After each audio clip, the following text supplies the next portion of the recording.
Hi everybody, Peter Fishering, Manderley Gate, and no, I do not know how to play the guitar, nor do I know how to tune it.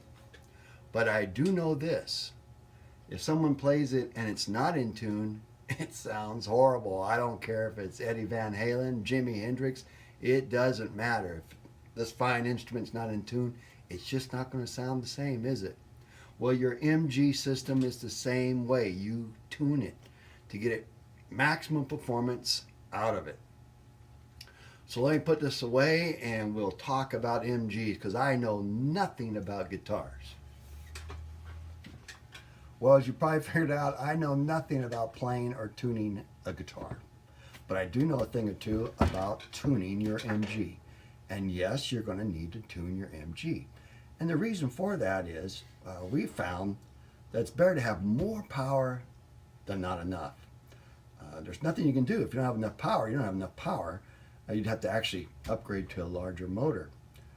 So what we do, just from the get-go, we provide you with more power than you'll probably need. Think of it like a Lamborghini having 700 horsepower. You probably will never use that 700 horsepower on the freeways of Los Angeles.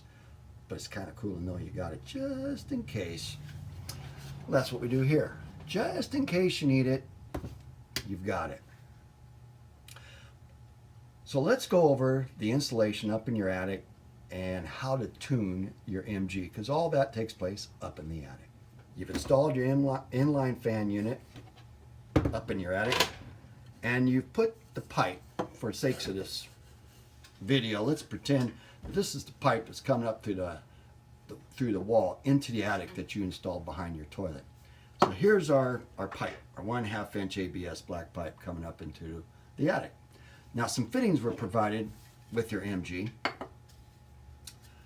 A YT, and I've already put in a 1.5 inch nipple here, and I've installed the insert threaded fitting in the top of this, just like you see here. All right, this you will mount on the top of that pipe, and you want to direct this towards wherever you end up putting your inline fan unit. Again, because we're trying to keep the ductwork as straight as we can. And that's not always possible. So aim this towards the fan unit. You'll cement this fitting to here. All this you cement together once you decide exactly where you want it. Then with your system came what we call a vent cap. Okay, and as you can see, I think you can see there, that's an opening. So air can actually be drawn through this opening. There's a rubber diaphragm, kind of like a purge valve in a scuba diving mask there. It allows air to go one way but not the other. Air can be drawn into it, but it can't be vented out. I'll give you an example. Nothing, right? But watch this. I can breathe. So it's like I said, it's like the dive mask. This screws top of this fitting, like so. So you've done this. Last thing you'll need to do is cement the flare to all this. And this flare is what your flex ductwork will attach to. These fittings are all provided with your MG system. Everything I'm going to talk about now from here forward is not. You'll have to buy it online or at a home improvement store.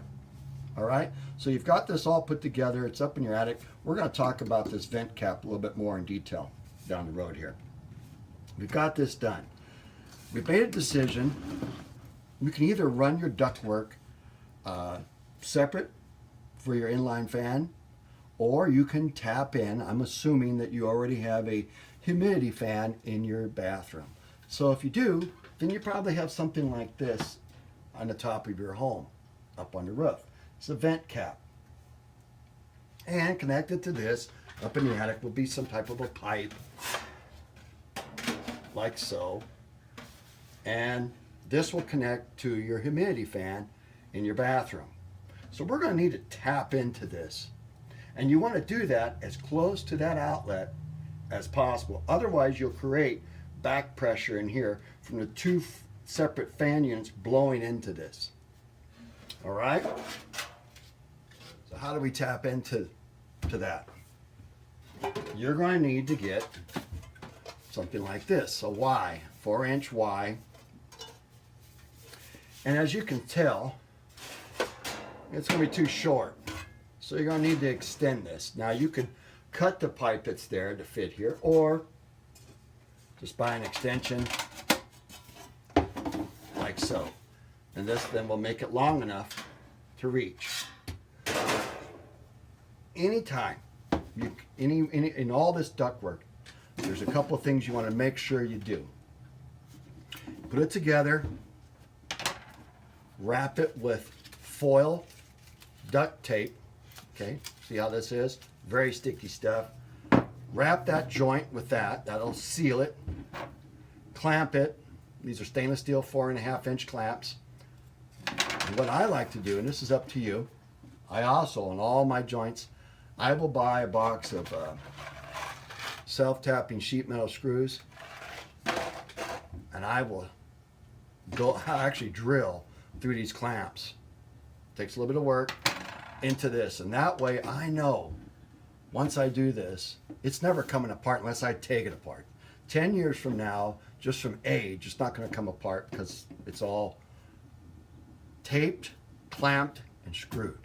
Okay. Point this whatever direction you want towards your inline fan unit. You have to get up on the roof of your home, take one of those sheet metal screws, self-tapping sheet metal screws, drill through this cap into this and connect this all, make it one unit, nice and tight. It's not going anywhere. Flex or semi-rigid. This actually pulls out quite a ways from what I see here. Like so. Right? And again, tape it, clamp it, screw it. I'll actually screw right through this into this ABS fitting so nothing comes apart. Okay, it's all put together. You turn the system on and you're drawing more air. Okay, we haven't tuned the system yet. I'm going to show you how to tune it now. It's drawing more air. And you say, well, how do I know it's drawing more air, Peter? Well, in the water passages of the toilet, in the rim of that toilet, the water, when you flush it, runs through those passages and drains into the bowl. Well, when there's no water in there, we're drawing air the opposite direction and venting it to the outside to get rid of the odor that's being created in that bowl. So what happens is there's that moment during the flush system, if you're drawing too much air, you'll actually get a gurgling or a babbling of the water. The water is trying to go down, but yet the surface of that water, the tension of it is being broke, and it's actually bubbling.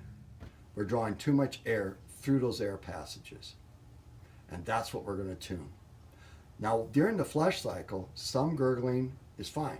That's to be expected.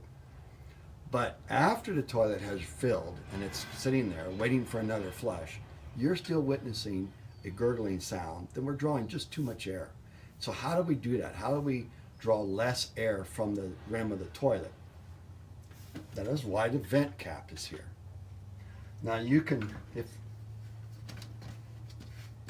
you remove this cap, and inside is a rubber diaphragm, a disc, and just remove that. Take a pair of needle nose pliers, grab a hold of that disc, try not to do any damage to it. It'll pop right off, and save that disc. Put that in a drawer somewhere for later. And now what you'll do is you'll be drawing air through these vent holes all the time. There's a little grill in there. It's not like leaving it wide open like we do here. There is a protective grill. So you'll just screw this back in with that diaphragm out. Now, we recommend that you wire this fan unit on high. It's a 2-speed fan unit. If you want to try, you can. Before doing this, you can go ahead and switch the black wire to the brown. That's your lower speed on these S&P fans. So go ahead and put it on the lower speed. Try that first. It's relatively easy to do. 4 screws and the little connections inside. If that still doesn't do it, then go ahead and pull the rubber disc out of your vent cap.